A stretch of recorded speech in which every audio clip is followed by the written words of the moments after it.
that is relatively weak compared to the Data Protection Directive. So I think it comes back to the point of proportionality. Are the measures being taken in our name to protect us? Are they proportionate?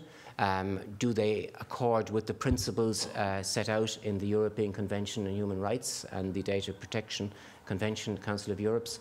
There are obvious dangers involved here.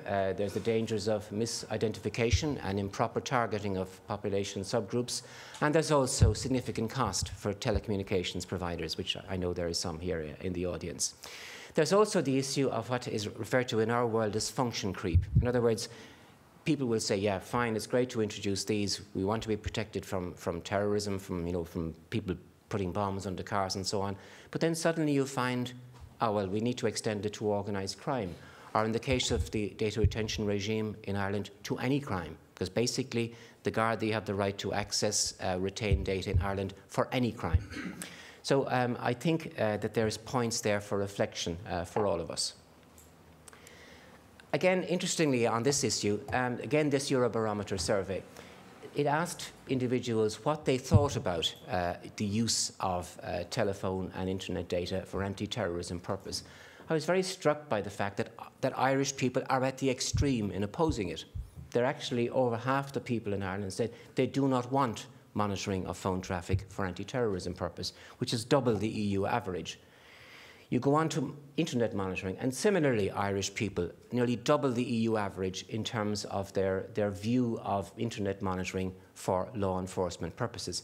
So I wonder, is it possible that us boggers down in Portarlington have a better sense of what the Irish people think than some of the political people who've obviously introduced the legislation in Ireland? But I'm getting my retaliation in early because I know this is going to be responded to by our good friends from the Gardaí.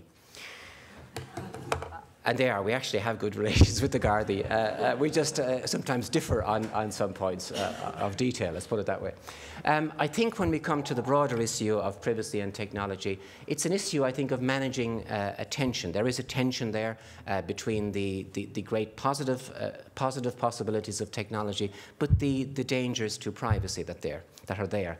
I think ideally what we want, and Peter mentioned it, is that we build privacy into technology as we go along, what's so-called privacy by design or privacy enhancing technologies. Again, this does involve working with industry, but also putting pressure on industry and saying, if you want your product to be acceptable to people, it will be far more acceptable if you actually build privacy into the technology rather than have people complaining about it later and then perhaps at worst case scenario trying to ban it later. A point about data retention, it's a basic principle of data retention in general. It's a basic principle of data protection that you shouldn't retain data for any longer than you need it and that you originally collected it for. Again, technology now means it's cheaper to keep data than to actually delete it. So again, it's a point we need to be careful about, that in fact organizations recognize that they actually have a duty not to keep data for any longer than they originally collected it for. Peter mentioned the potential for security breach legislation and the need here to have a balanced approach, because what we don't want, as he said, are floods of messages arriving in your either email inbox or in your post telling you there's been some minor security breach. I think we have a chance in Europe to get the balance right, because there are 39 different examples from the States. So I mean, I think the broad idea I think we would have is that there probably should be a lower threshold for having to notify the regulatory authority, in our case the Data Protection Commissioner, and a higher threshold in terms of obligatorily notifying customers, but always with the right of the regulator to order you to notify customers if they don't agree with you. And I think more broadly then there's the issue of how you can control state what we would regard misuse of technology. That's the data protection perspective. What the state would say is proper use of it to protect the rest of us.